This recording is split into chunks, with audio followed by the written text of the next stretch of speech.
You lived in London on your own, right? I lived in London on my own from when I was 15. So I was born and raised in London. I lived there until I was 11. Moved back to Kosovo, because that's where my parents are from. I'm originally from Kosovo. Lived there until I was 15. And at 15, I decided I wanted to come back to London and be in a place where everything was happening and go to school and put covers up online and get a job and do all these, all kinds of things. But what was your pitch to your parents? Well, it was just like, I have to get, so there are these exams in the UK called GCSEs, and you have to get those to be able to go to university in London. And I wanted to live in London. And so I was like, okay, I need to go back and get these exams if I want to go to uni there. And so that was kind of the original pitch. And I was also like, I want to try music and see how it goes. And that was the pitch. And now when I ask my parents, it was just madness. They're just like, you were just a hard kid to say no to. Like, I was very determined. I felt like I knew what I wanted from a young age, and they were really supportive of my dreams. And they trusted me. And, my parents had me really young. My mum was 23, my dad was 26. They left Kosovo because of the war in Yugoslavia. And so they really adapted to so many different situations in their own life. They were separated from their family. They had to grow up and figure their own way. And they were working in bars and restaurants. And at the same time, when I was born, then making sure that I wasn't missing out on anything. It was just, they kind of instilled this heavy work ethic in me. So I think they kind of either maybe saw a part of me in them, or some kind of determination or something there that they were like, okay, go, do it, try and see what happens. And they pushed you. Yeah. But they were there. They were really there. Really special. Yeah. What does it feel like to make them proud?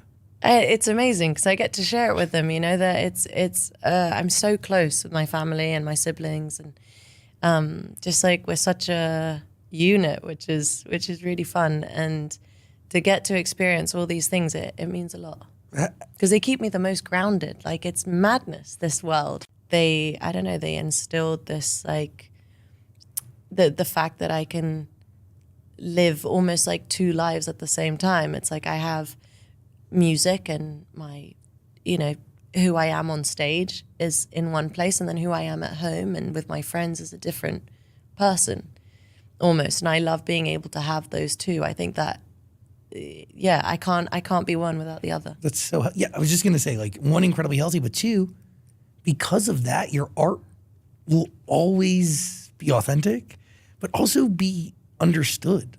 I felt so understood by this album. Wow, thank you. How do you define success?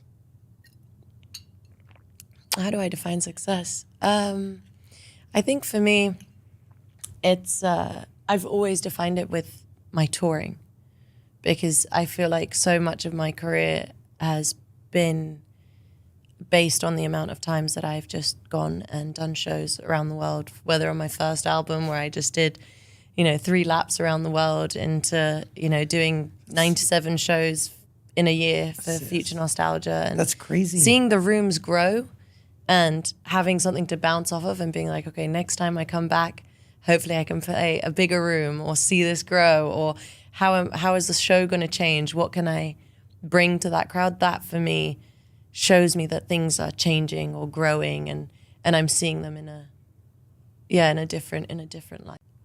Do you believe manifestation has played a part in your success? I think yes. I want to say yes, because I think, people can maybe think of manifestation of this idea that you're doing witchcraft or something. It's not. But it's really, if you set an intention and you think about it every single day of your life. And for me, Glastonbury, for example, when I first started making music, I dreamt about the day that I would get asked to headline Glastonbury at the Pyramid stage. And I've probably thought about it every single session that I'm in the studio, because when I write a song, I go, oh, what's this going to sound like at Glastonbury? That's the first thought. And that, in a way, is setting that idea, that intention in the back of my mind, whether I say it out loud, I know it, and that just lives there, and it's just brewing, and it's just holding on. It's something that I'm actively working towards without, without even thinking about it, but you are thinking about it. Exactly. So I think it's powerful because it's your own personal goals that you set for yourself that then you have something to look towards. It's really powerful. Yeah, for sure. I believe in it. I've done it. Yeah. No, shit's real. For sure. It is incredibly real. Yeah, I believe it. I believe it.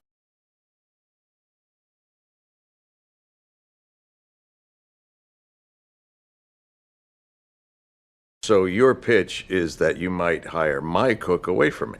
So your pitch is that you might hire my cook away from me. That was my pitch, the one you were supposed to get back to me on. That was my pitch, the one you were supposed to get back to me on. These were the values that were instilled in me while. These were the values that were instilled in me while. I'm just trying to instill basic academic discipline. I'm just trying to instill basic academic discipline. But this time, she was determined to keep it hidden. But this time, she was determined to keep it hidden. I hope you're pleased, because I am determined to make it work. I hope you're pleased, because I am determined to make it work. You're so supportive and non-judgmental. You're so supportive and non-judgmental. And up to this very moment, I have been supportive of you. And up to this very moment, I have been supportive of you. Must not go back to Hogwarts School of Witchcraft and Wizardry this year. Must not go back to Hogwarts School of Witchcraft and Wizardry this year. Control didn't believe in miracles and he didn't believe in witchcraft. Control didn't believe in miracles and he didn't believe in witchcraft.